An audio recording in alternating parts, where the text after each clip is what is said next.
Liam is a RuneScape gold seller who is making over $2,000 USD a week. I first found out about Liam when I was researching the first video in this series.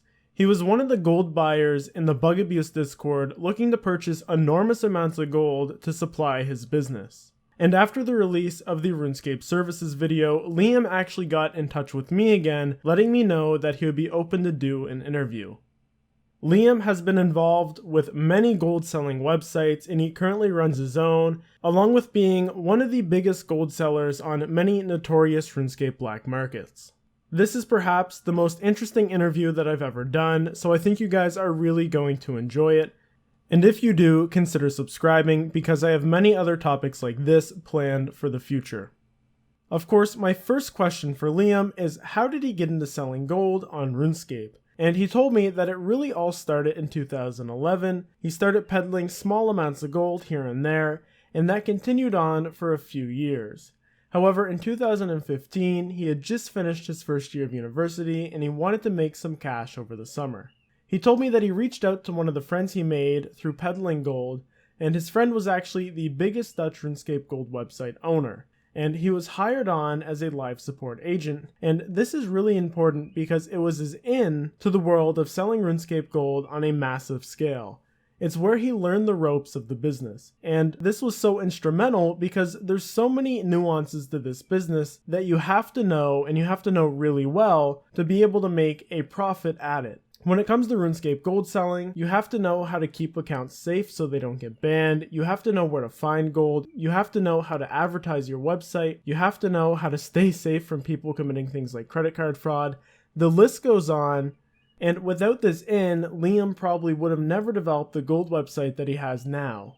He also told me later on in our conversation that this Dutch RuneScape gold selling website was making somewhere around $50,000 net profit every month. Now, that's speculation on his part. He only ever saw the gross amount coming into the website, but he reasons it's somewhere around there, which I believe some of these really big gold selling websites are doing extremely well for themselves. Which doesn't surprise me because Mod MMG said 40 to 50% of our current active player base on any given month are buying gold from gold farmers.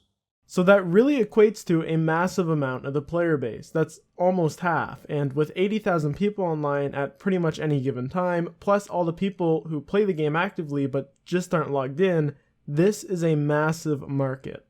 My next question for Liam is what type of people are selling gold? And I wanted to know this because an absurd amount of GP is going through Liam's hands every single week. He told me that his net profit is $2,000 a week. And he also told me that he makes around 15 cents per million GP sold. So if you break it down, that works out to just over 13 billion GP every week that he's selling. So I wanted to know where the hell is all of this gold coming from? And he told me that there are many different types of people that sell gold, but really it narrows down to the following main categories. Number one is stakers, and they are really the most interesting. So Liam said typically these stakers operate several accounts at the duel arena and then they sell their profit in bulk to distributors.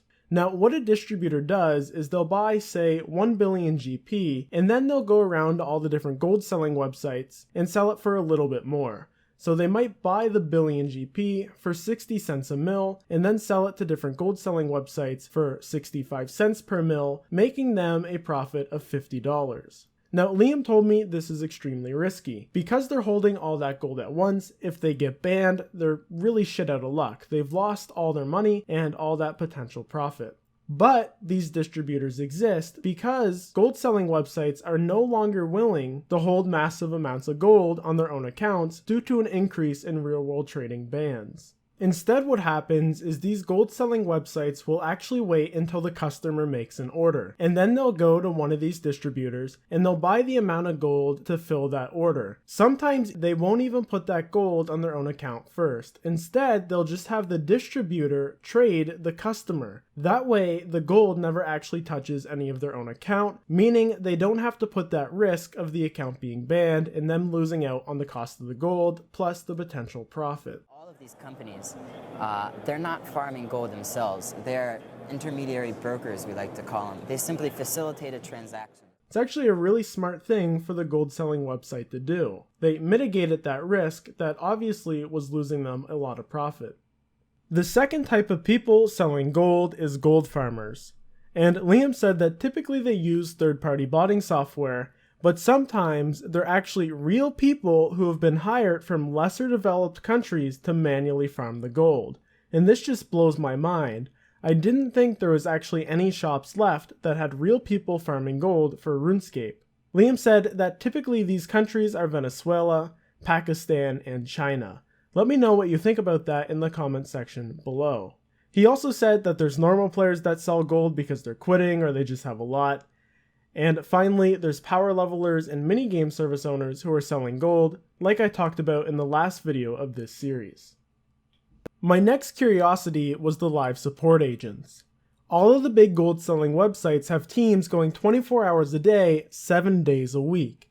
If they're from the West, it's so unrealistic because minimum wage is so high. It would completely negate any profits they make from the gold sales. So I asked Liam, where are they employed from, how are they paid, and how do you trust them with the gold?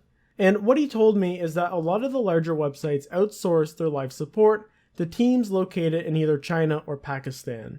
He told me that these live chat agents actually earn more money working that than they would a normal job in their country. He said that although $250 to $500 per month may not seem like a lot in the West, it can be a lot for some places in the world, and he's absolutely right on that. This could be very lucrative for some of the people living in those countries. He also said that trusting them with gold is not usually a problem, as they're being paid more than they would make at a normal job in their country. It's kind of an attractive career in these countries because it requires less qualifications and less education. So somebody can really jump right into it and start making money every month as a live support agent. One of the other things that he told me is that it's not always the live support agents delivering the gold. Some of the really big sites actually have separate departments that deliver the gold once they're instructed to from the live support agent. So you can see how much money some of these websites must be making that they actually have whole departments dedicated to different jobs. The next thing I wanted to hear about is fraud. How many people are trying to scam these RuneScape gold sellers? And what Liam told me is that while payment processors such as PayPal have made it really easy to do international business, it has really created a safe haven for credit card fraudsters. The main trouble here is that once RuneScape gold is traded over, there's no way to reverse it. So because people want their gold deliveries to be within a few minutes of purchase, the gold seller runs the risk of trading that gold away and then having the payment reversed, especially when it's credit card fraud. And what this means is that when somebody does commit credit card fraud on one of these gold sites, the gold site ends up losing out on both the amount of gold they traded away and all the money that was actually paid to them. He also said that because they have no way of tracing where the RuneScape gold goes, of course only Jagex has access to that, the fraudster can then adopt a new identity and resell the gold to even the same website sometimes. He told me that really there's little the gold sites can do to prevent this. And so really what they do nowadays is they set limitations on how much a customer can purchase every month. And he said that most sites will ask for identification on larger orders to ensure the PayPal account is owned by the person sending the payment. One of the good things that Liam told me is that due to gold sellers not buying bulk gold anymore, because of this heightened risk of real-world trade bans, that it's made it harder for hackers, scammers, and these fraudsters to operate.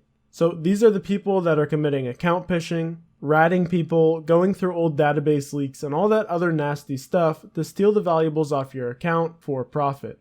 So that's a good thing if it's harder for them to operate. Of course, I always love to hear how much these people are making from their underground RuneScape businesses. So I asked Liam, what are the profit margins like on gold, and how much are you actually making on a month-to-month basis? I kind of already talked about this earlier in the video, but let's take this time to talk about it more in depth. So he told me that a lot of investment goes into advertisements and anti-ban methods. He actually has to rent a lot of virtual private servers just to keep his accounts safe. That's a way of kind of making his accounts look like they're a bunch of different people instead of just one person. So he told me that profit margins on quick flips, the distributors we talked about that the stakers sell to, that the profit margin is really only about 5 cents per million sold on that, and there's a really high risk. However, he said with a gold website where you run advertisements and you receive thousands of customers each month, the margins are pretty good. And he said that they're really between 10 cents and 15 cents per million GP sold. He also said that you really don't have to touch the gold at all, so there's not much risk in losing it. As for his profits, he told me that he gets 5 figures in sales each month, but his net profit is only around $2,000 per week or $8,000 per month. And he is not the biggest gold seller on the market, that is for sure. There's people who have been doing this for over a decade. You know, $8,000 a month for not the biggest gold seller is really crazy. I'm currently studying computer science, and for where I live, $8,000 a month is like the most money I can ever expect to make from my career once I've been in the industry for like 30 years. You know, this guy said he was in his first year of college in 2015. That was 3 years ago. He's obviously not very old making this much money. Let me know what you think about that in the comment section below. And that, unfortunately, is all the time we have for the video. I want to thank Liam for actually participating in this and giving me such thorough answers. He definitely didn't have to. And I just want to state that this video in no way is meant to encourage people to purchase gold from any third-party website. If you want to buy gold, buy an official bond from the RuneScape website. It's safer, your account's not going to get banned, and it's practically the same price.